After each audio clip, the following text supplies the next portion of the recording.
There's something undeniably charming about this game's side-scrolling setup. I just wish Link were a bit more versatile with his weapons. Where's the bow and arrow, or the boomerang for that matter? I also love the game's soundtrack, though I find the instruments used to be a tad annoying. Just about every song has this distinctive twang that gets really distracting at times.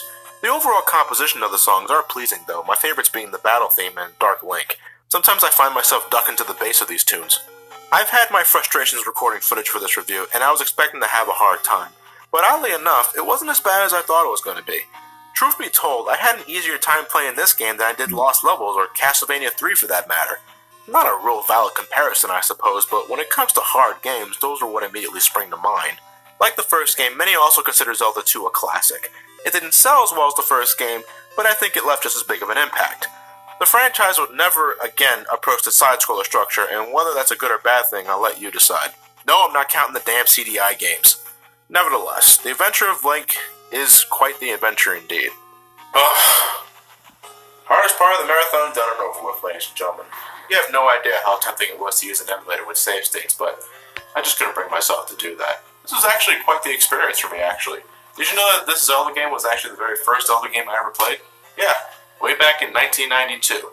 It's taken me 20 years to beat this game, and while I was on the Virtual Console and not on the original NES, I feel the reward in the end was well worth it. With that said, the next time we meet in the Zelda Marathon, we're jumping to the Super Nintendo with A Link to the Past, baby. See you guys for the next video.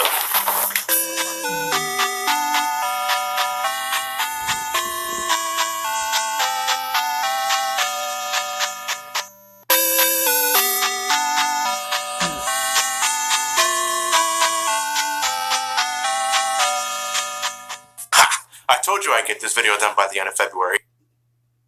Play games like Zelda 1 or Zelda 2, unless you're in the mood for something more archaic or completely different. I play games to have fun, and this game is— Oh god, no! I'm sorry, I was hungry, I just got a torch, my uncle's dead, the king's a skeleton, my hair's pink, I'm not wearing any pants, okay, I'm sorry! The fuck, man?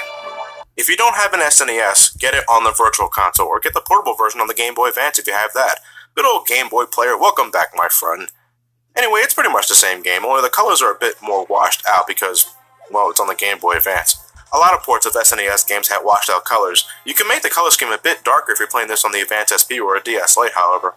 The only thing I don't like about this version is— Yeah, because that's what we needed. The little shit screaming like he's pulling out nose hairs with each swing. The Game Boy Advance version also contains another Zelda adventure called The Four Swords, but I'll save that for another Zelda marathon.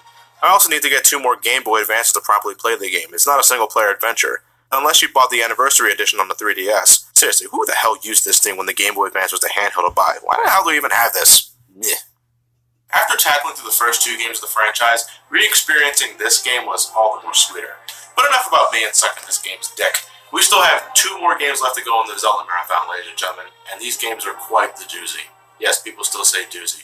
We're making the jump to the 3D world with the N64, ladies and gentlemen, with The Legend of Zelda: Ocarina of Time. So see you guys next. I got this hat on. Look on.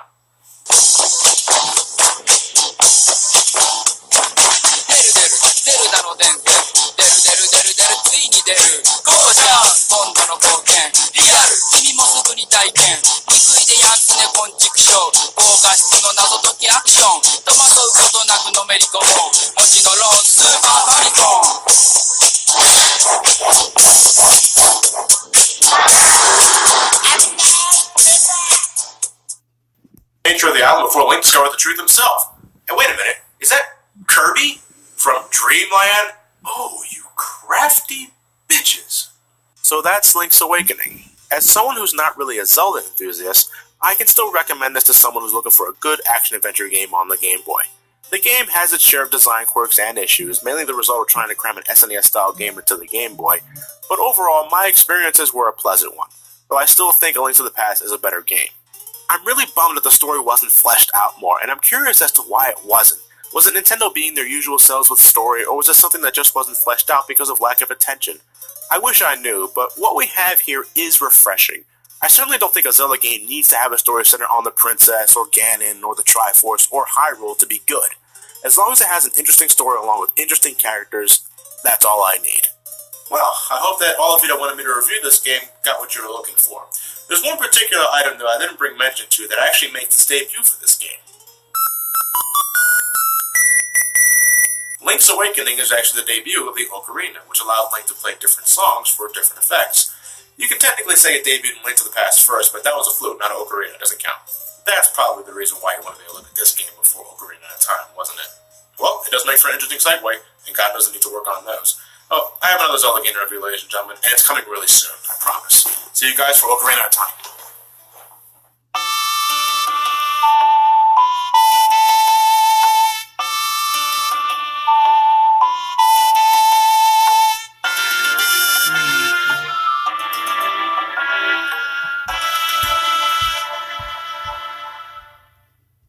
And you'll be glad to know that Cajon contains a bunch of hidden rooms and such that reward you with things like rupees to buy things at the shop, or secret seashell, or secret seat. Fucking tongue twister. I got a car with an app. From what I hear, it really is a hard version of the game, but I already spent enough time just recording footage for the original version of the game. Will I ever get to it? I don't know. That's not a yes or no, I'm just not sure at this point. So that was The Legend of Zelda Ocarina of Time, what many consider to be one of the best video games of all time, the magnum opus for the Zelda franchise in general. I'm sorry, I just don't see it. It's a well-crafted game, it really is, but this is not something I can recommend to everyone. I think the same could be applied to A Link to the Past, but to me, A Link to the Past is definitely more accessible and straightforward. Ocarina of Time requires a lot from the player, and unless you're into this genre to begin with, it may not hold you over for very long, especially if you're the impatient type. It's aged remarkably well, and I'm glad I can say that, because this is definitely where you want to start when you want to begin experiencing 3D Zelda titles. While I personally don't agree that it's the best game ever made, or the best Zelda game period, it is a game that deserved all the recognition and praise it received in 1998. It made the jump to 3D perfectly without messing up the overall formula, and that's not an easy thing to do. There were tons of franchises that bit the dust or degraded in quality upon making the 3D shift. What Ocarina of Time accomplished is just, well, legendary. Just one more game left to go before we finish off the Zelda Marathon, ladies and gentlemen. The final game in the lineup is another N64 title, so I'll see you guys next time with The Legend of Zelda Majora's Mask. The clock is ticking, so I gotta get to work. See you guys next time.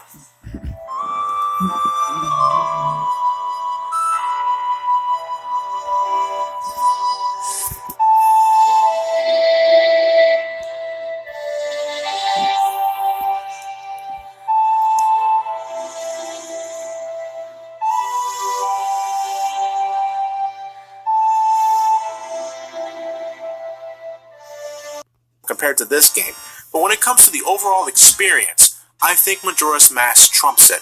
A lot of you may not agree, and I'm expecting a lot of you not to agree, but that's genuinely what I think.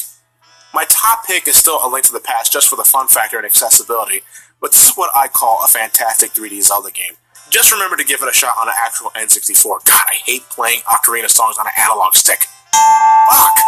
I wasn't sure if my opinion of Majora's Mask would change after doing the Zelda Marathon, but as soon as I grabbed the controller and took control of Link, a lot of things just seemed to open up in my head, you know?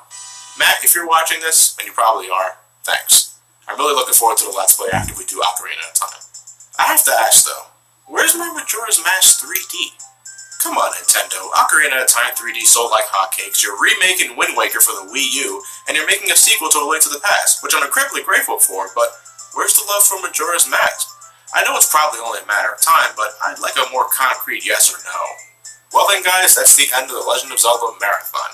Look, I know that a lot of you were hoping that I'd tackle Wind Waker and Twilight Princess and Skyward Sword, but quite frankly guys, I'm Zelda'd out. I'm also a little tired of the whole month of and marathon thing for the time being, so I want to focus on some individual titles before tackling another marathon. I know a lot of you guys are patient enough to wait for the day I return to the Zelda franchise, but in the meantime, there are other games to review, so with all that said, I hope you guys enjoyed the Zelda Marathon. You guys have a great night. Thank you for watching, and take care.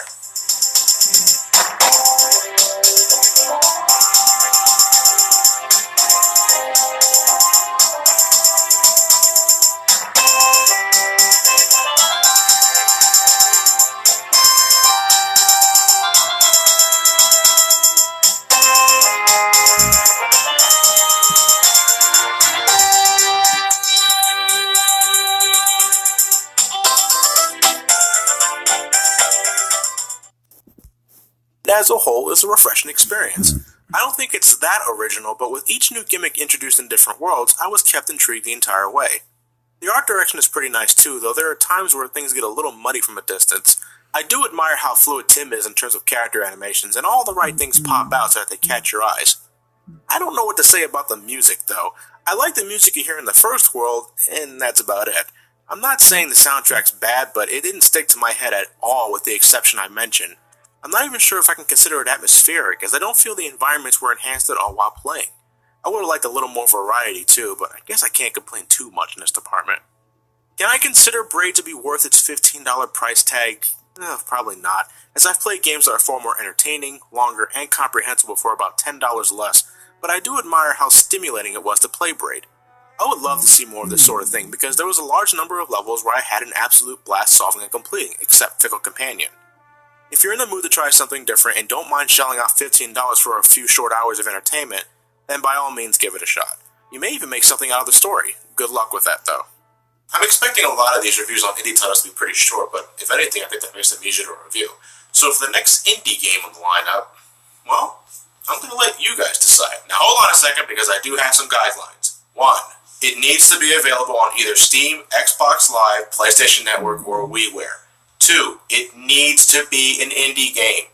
3. Do not suggest Minecraft. That'll come later. Yes, I'm ending this series of videos by reviewing Minecraft, but I want to take a look at other things before doing so. The suggestion with the most likely the next indie game I'll review, so have at it, guys. I'll pick a winner on Monday the 12th. So with all that said, thank you guys for watching, and take care.